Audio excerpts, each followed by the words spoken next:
अध्याय 6 सामाजिक धार्मिक सुधार और राष्ट्रीय जागरण। राम मोहन राय ने 1828 में लिखा था, मुझे खेद के साथ कहना पड़ रहा है कि धर्म के वर्तमान ढांचे ने हिंदुओं को इस बुरी तरह जकड़ रखा है कि उनके राजनीतिक हितों के बारे में कुछ किया ही नहीं जा सकता। जाति भेद और जातीय अभिमान ने उन्हें अनगिनत वर्गों और उपवर्गों में बांट दिया है, जिससे उनमें देश प्रेम की भावना ही पूरी तरह खत्म हो गई है। सैकड़ों तरह के धार्मिक रीति रिवाजों, धार्मिक समारोहों और शुद्धिकरण के नियम ने उन्हें इस कदर बांध रखा है कि वे कोई जोखिम का काम हाथ में लेने लायक रह ही नहीं गए हैं। इसलिए मेरे ख्याल से अब ये जरूरी हो गया है कि हिंदू धर्म के स्वरूप में कुछ परिवर्तन लाए जाएं। कम से कम हिंदुओं के राजनीतिक और सामाजिक हितों के लिए तो ऐसा करना बेहद जरूरी है। राम मोहन राय ने ये बात जिस समय कही थी, उस समय भारत में बौद्धिक और सांस्कृतिक हलचलें अंगड़ाई ले रही थी।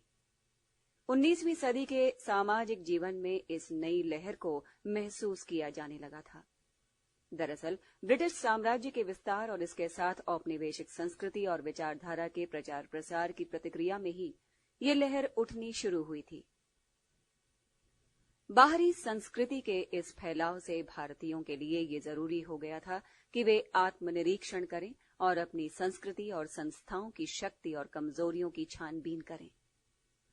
हालांकि औपनिवेशिक संस्कृति के खिलाफ ये प्रतिक्रिया हर जगह और हर समाज में अलग अलग तरह की हुई, लेकिन एक बात हर जगह शिद्दत के साथ महसूस की गई कि सामाजिक धार्मिक जीवन में सुधार अब जरूरी हो गया है। सुधार की इस प्रक्रिया को आमतौर पर नवजागरण कहा जाता है।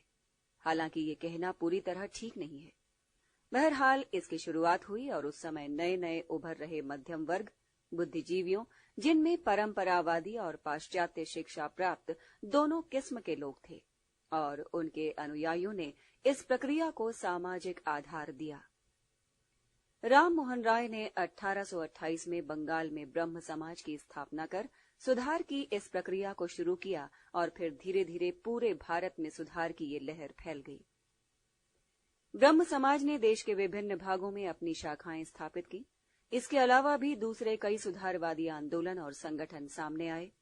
इनमें हिंदुओं के जो प्रमुख आंदोलन रहे, उनमें महाराष्ट्र के प्रार्थना समाज और परमहंस मंडली और पंजाब व उत्तर भारत में आर्य समाज का नाम लिया जा सकता है। दूसरे धर्मों और जातियों में भी इसी तरह के आंदोलन शुरू हुए और उनके अपने संगठन बने। उदाहरण के लिए उत्तर प्रदेश में कायस्थ सभा और पंजाब में सरीन सभा का जन्म हुआ। पिछड़े वर्ग भी इस लहर से अछूते नहीं रहे। महाराष्ट्र में सत्यशोधक समाज और केरल में श्री नारायण धर्म परिपालन सभा ने सुधार का काम शुरू किया।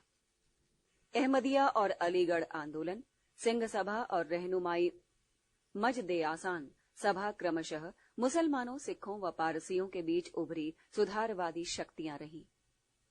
हालांकि ये सभी संगठन और आंदोलन सिर्फ अपने अपने धर्म से ही जुड़े थे और क्षेत्र विशेष तक ही सीमित रहे, लेकिन इन सब में एक खास समानता ये रही कि ये सभी आंदोलन क्षेत्रीय और आम चेतना की धार्मिक अभिव्यक्ति थे।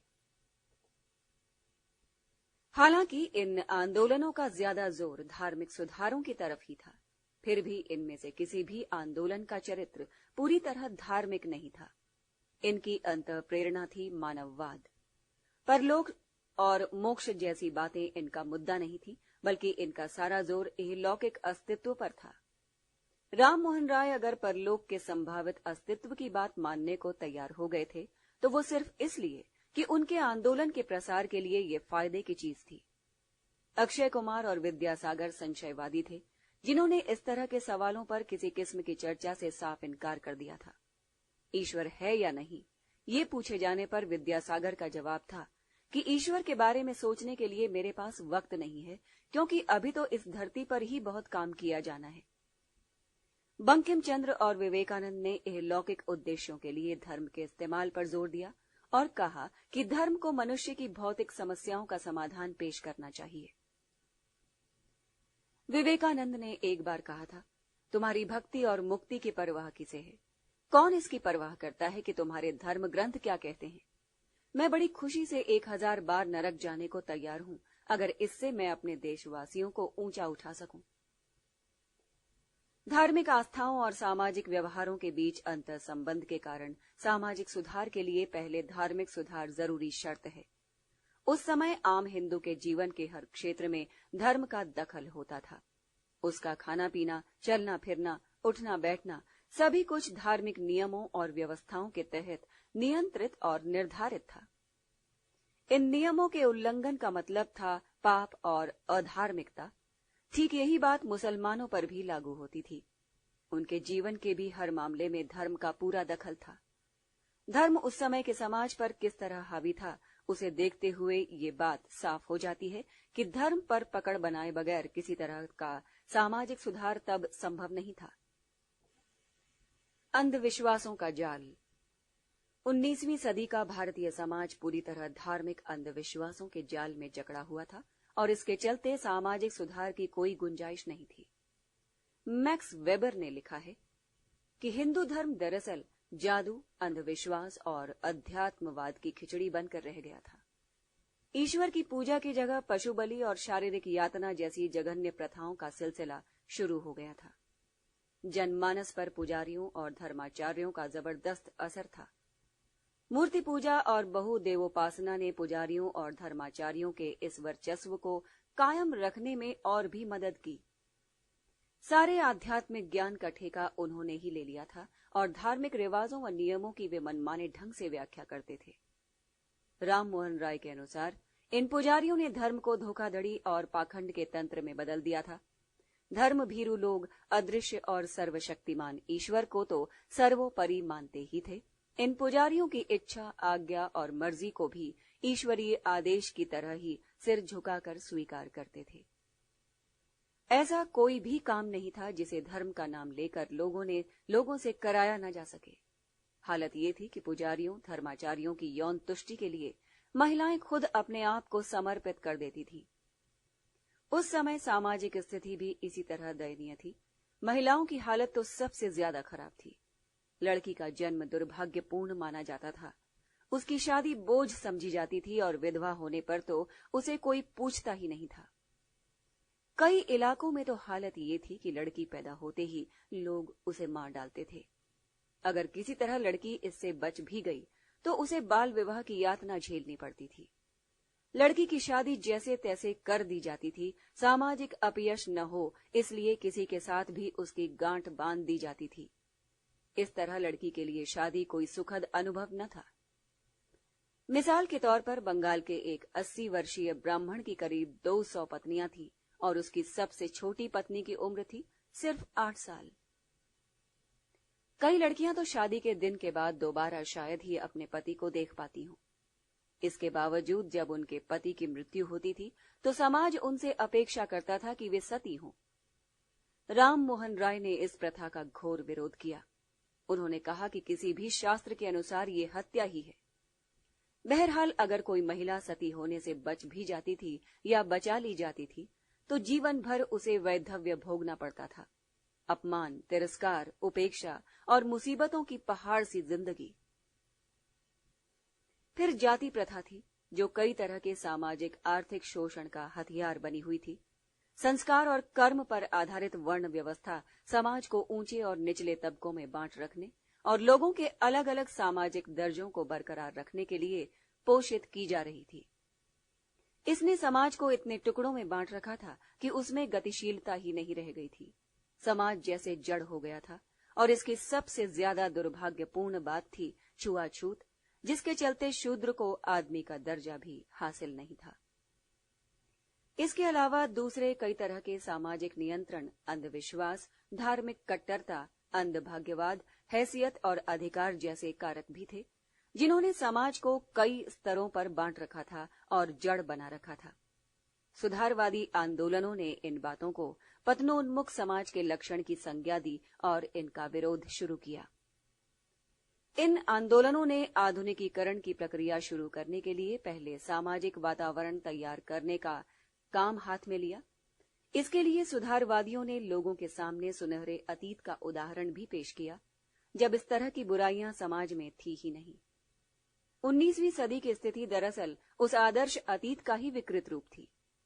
इसलिए सुधारवादियों ने अतीत की चर्चा तो की, लेकिन यहाँ ये साफ कर देना बेहतर होगा कि वे भविष्य के समाज की रचना अतीत के आदर्श के आधार पर करने की बात नहीं सोच रहे थे। सच तो यह है कि अतीत के आदर्श का इस्तेमाल उन्होंने सुधार के हथियार के तौर पर किया, क्योंकि आस्थाओं पर आधारित व्यवस्था और रूढ़ियों को तब तक चुनौती नहीं दी जा सकती जब तक कि खुद उन आस्थाओं को ही कटघरे में न खड़ा कर दिया जाए।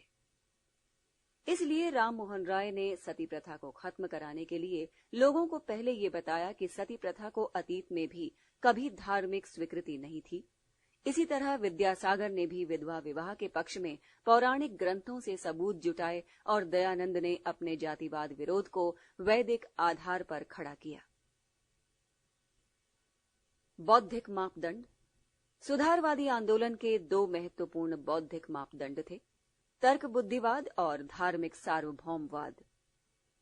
आंदोलन के प्रणेताओं ने युक्त मीमांसा के आधार पर ही किसी परंपरा या व्यवस्था की सामाजिक सार्थकता का मूल्यांकन किया।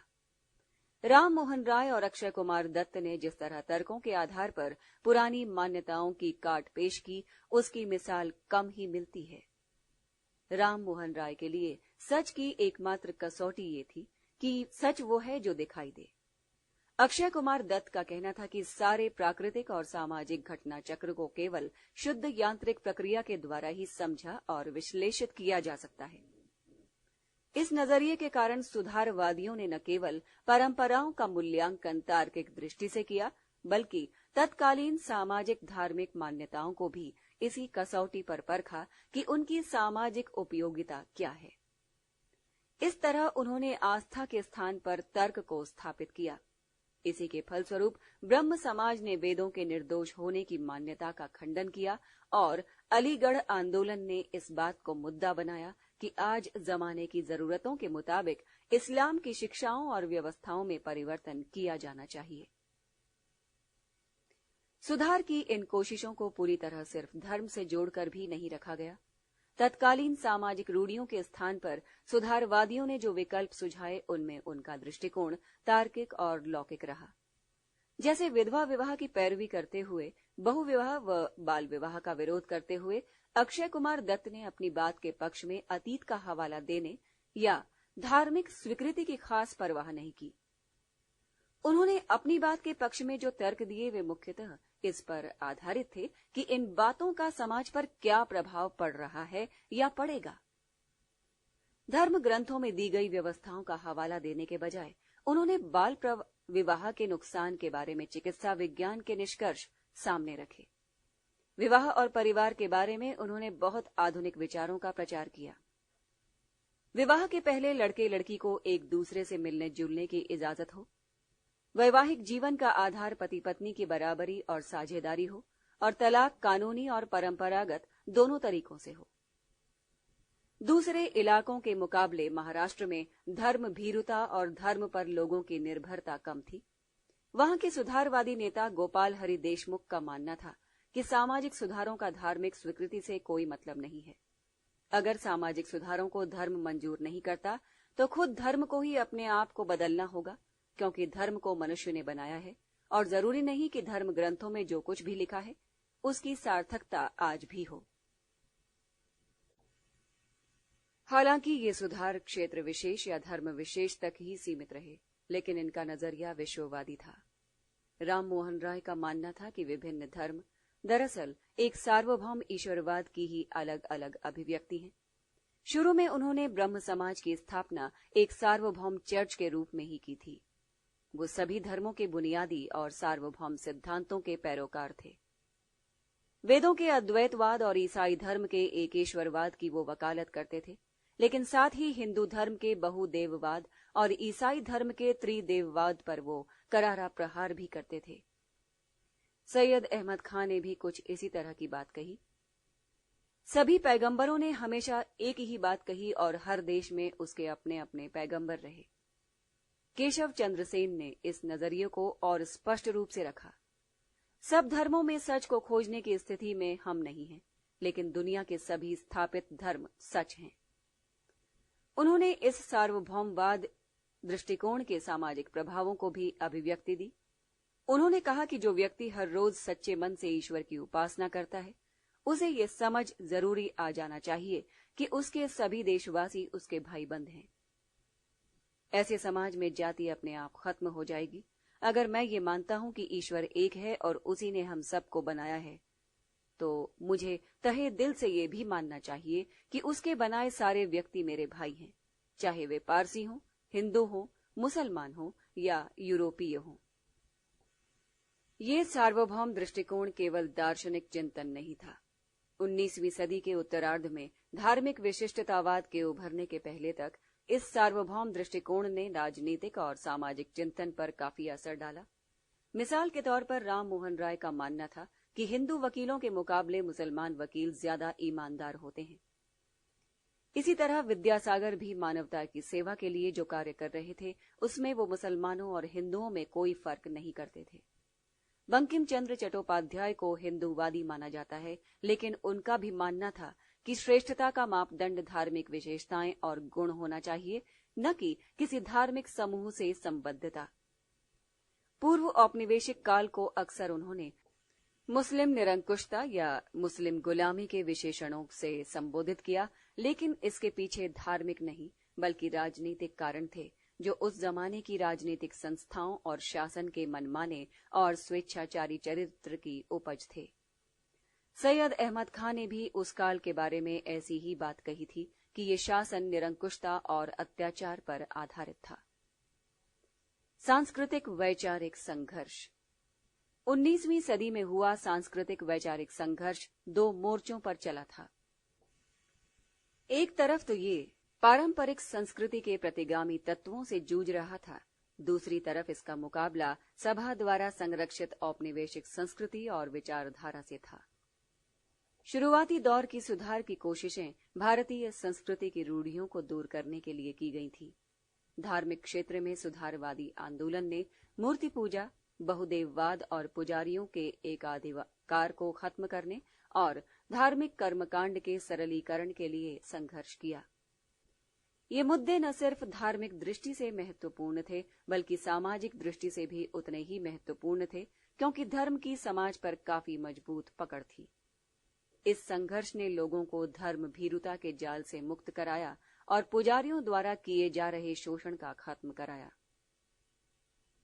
धर्म ग्रंथों का भारतीय भाषाओं में अनुवाद होने से धार्मिक ज्ञान पर पुजारियों और धर्माचार्यों का एकाधिकार नहीं रह गया।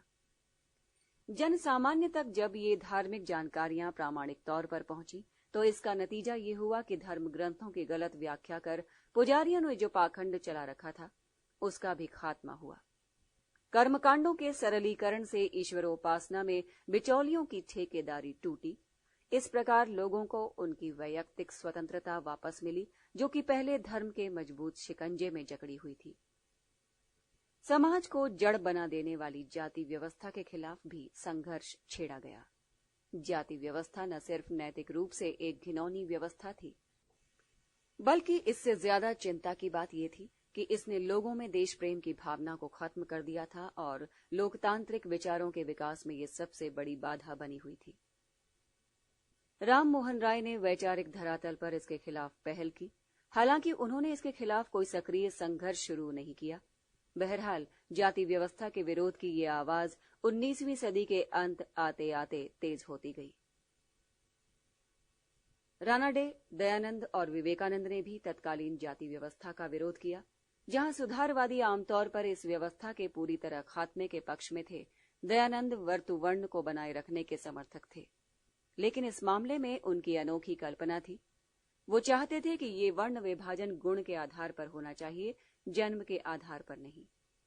उनका कहना था कि कोई भी ऐसा व्यक्ति ब्राह्मण कहलाने योग्य है जिसने सर्वोत्तम ज्ञान प्राप्त किया हो और जो उत्तम चरित्र का हो, और जो व्यक्ति ज्ञान और चरित्र के मामले में निकृष्ट हो वो शूद्र है। जाति व्यवस्था का सबसे सशक्त विरोध निचली जातियों के बीच से उभरे आंदोलनों ने किया। ज्योतिबा फूले और नारायण गुरु इस व्यवस्था के जबरदस्त आलोचक थे।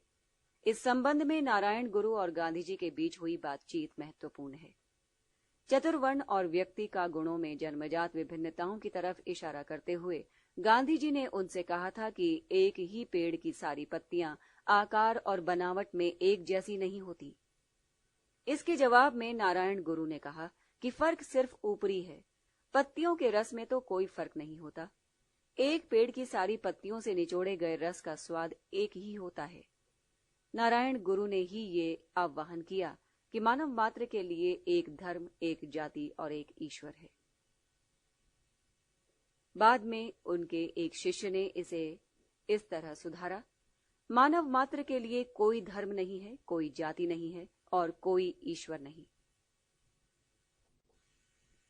महिलाओं की सामाजिक स्थिति और हैसियत सुधारने का अभियान महज मानवतावादी दृष्टिकोण के नाते नहीं चलाया गया था, बल्कि इसके पीछे पूरे समाज को सुधारने की एक व्यापक दृष्टि थी। दरअसल पारिवारिक स्थितियों को सुधारे बिना कोई भी सामाजिक सुधार प्रभावी नहीं हो सकता, क्योंकि परिवार ही वो पाठशाला है जहां व्यक्ति का शुरुआती समाजीकरण होता है, जहां व्यक्ति सामाजिक होना सीखता है। इसमें महिलाओं की बहुत अहम भूमिका होती है। इसलिए महिलाओं की स्थिति को सुधारे बिना किसी समाज के सुधार की बात सोची भी नहीं जा सकती। उन्नत महिलाओं के बिना उन्नत पुरुषों और उन्नत घरों की कल्पना नहीं की जा सकती। हालांकि महिलाओं के नजरिए से देखें तो ये बात निश्चय ही उनके विकास को सीमित करती है। लेकिन उस समय के सुधारवादियों के सामने शुरुआती काम ये था कि पहले वे घर के भीतर महिलाओं की स्थिति को सुधारें। सुधारवादियों का दृष्टिकोण संकीर्ण नहीं था, बल्कि वे मानते थे कि जिस देश में महिलाएं उपेक्षित हों, वो देश सभ्यता के क्षेत्र में कभी भी उल्लेखनीय प्रगति नहीं कर सकता। यहां एक और बात साफ हो जानी चाहिए, और वो ये कि अगर सुधारवादी आंदोलन ने भारतीय परंपराओं को पूरी तरह नकार दिया होता तो भारतीय समाज निश्चय ही पश्चिमीकरण के रास्ते पर बढ़ा होता। लेकिन सुधारवादियों का उद्देश्य आधुनिकीकरण था, न कि पश्चिमीकरण। पश्चिम की संस्कृति का अंधानुकरण सुधारवादी आंदोलन का हिस्सा नहीं रहा। हालांकि उस समय लाए गए सुधार आज बहुत मामूली, हल्के और सीमित प्रतीत होते हैं, लेकिन तब इन सुधारों के लिए पहल करना और फिर उन्हें अमली जामा पहनाना कतई आसान नहीं था। सुधार की कोशिशों को शुरू में जबरदस्त विरोध झेलना पड़ा। इसने पारिवारिक और सामाजिक जीवन में अभूतपूर्व तनाव पैदा किया और समाज का मानस मथ कर रख दिया। परंपराओं के बंधन टूटने से जो भावनात्मक संकट समाज में उत्पन्न हुआ, उसने पुरुषों और महिलाओं को कुछ समय तक अजीब से असमंजस में डाले रखा। इन सुधारों को लेकर लोगों में तरह तरह की प्रतिक्रियाएं हुई। बंगाल में जब पहला विधवा विवाह हुआ तो उत्सुकतावश हजारों लोग इसे देखने के लिए जुटे। इसी तरह महाराष्ट्र में हुए पहले विधवा विवाह में जुटी भीड़ ने उग्र रूप धारण कर लिया तो पुलिस को आत्मरक्षार्थ लाठीचार्ज करना पड़ा। रुकमाबाई ने अपने अशिक्षित और अकर्मण्य पति को स्वीकारने से इनकार कर दिया। इस मुद्दे को लेकर तूफान खड़ा हो गया। अपनी इच्छा के विरुद्ध जब रानाडे को एक युवा लड़की से शादी करने पर मजबूर होना पड़ा तो कई रातें उन्होंने अंतर्द्वंद्व में जागते हुए गुजारी। लोकहितवादी गोपाल हरि देशमुख, तैलंग और दूसरे कई लोगों का भी यही हाल था, जो एक दोराहे पर खड़े थे। एक तरफ परंपराएं थीं तो दूसरी तरफ प्रतिबद्धता। ये अंतर्द्वंद्व हरेक के मन में उथल पुथल मचा रहा था। बहुत से लोग अंततः परंपराओं की ओर वापस लौट भी गए, लेकिन फिर भी इस संघर्ष में भारत में नया आदमी और नया समाज जरूर उभरा। सांस्कृतिक ढाल। लेकिन इस प्रक्रिया के समांतर एक और प्रक्रिया चल रही थी। भारतीय समाज पर औपनिवेशिक संस्कृति और विचारधारा का हमला दिन ब दिन तेज होता जा रहा था। इसलिए पारंपरिक संस्थाओं को पुनर्जीवित करने की कोशिशें भी 19वीं सदी में शुरू हुई। पारंपरिक संस्कृति की सामर्थ्य और क्षमताओं की तरफ लोगों का ध्यान गया, क्योंकि जिन सिद्धांतों के आधार पर औपनिवेशिक तंत्र कार्य कर रहा था वे पूर्व औपनिवेशिक काल के मुकाबले कम प्रतिगामी थे। इसलिए औपनिवेशिक वर्चस्व के खिलाफ संघर्ष शुरू में अपनी संस्कृति की रक्षा के रूप में अभिव्यक्त हुआ। संस्कृति से जुड़ी बातें लोगों की भावनाओं को जल्दी प्रभावित करती हैं और संस्कृति पर हमले को ज्यादा शिद्दत के साथ महसूस किया जाता है। इसलिए जैसे जैसे औपनिवेशिक साम्राज्य का विस्तार होता गया, सांस्कृतिक हमले से बचाव के लिए भारतीय संस्कृति को लोग ढाल बनाते गए। औपनिवेशिक संस्कृति का ये हमला चौतरफा था। इसीलिए समूचे सांस्कृतिक अस्तित्व को लेकर भारतीयों की चिंता स्वाभाविक ही थी। भाषा, धर्म, कला, दर्शन सब इस औपनिवेशिक हमले के निशाने पर थे। इसलिए जो जवाबी कार्यवाही की गई उसकी दो विशेषताएं थी।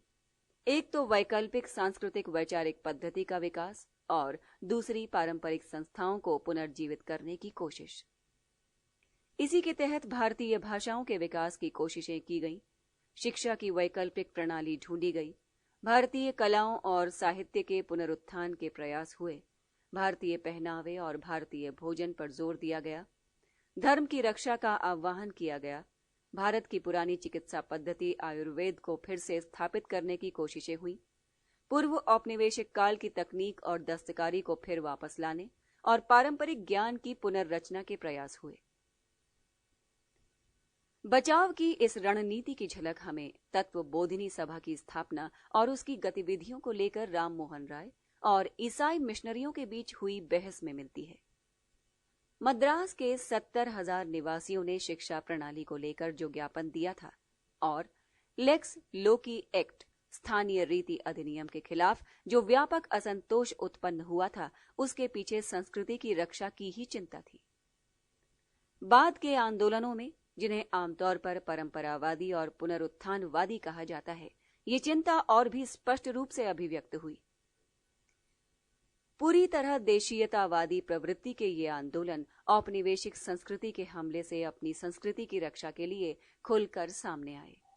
इसलिए इस विशिष्ट ऐतिहासिक परिप्रेक्ष्य में ये आंदोलन प्रतिगामी नहीं थे, क्योंकि इनका मुद्दा उस संस्कृति की रक्षा करना था जिसे औपनिवेशिक संस्कृति के हमले ने अगर नष्ट नहीं किया था तो भी बहुत दूर तक नुकसान तो पहुंचाया ही था। फिर ये आंदोलन इसलिए भी महत्वपूर्ण थे कि राष्ट्रीय चेतना के विकास में इनसे बहुत मदद मिली। ये जरूर है कि कुछ देशीयतावादी प्रवृत्तियां इस ऐतिहासिक आवश्यकता की सीमाएं नहीं पार कर सकी और अपनी जगह बनी रही, और आगे चलकर इनका दृष्टिकोण संप्रदायवादी और सुधार विरोधी हो गया।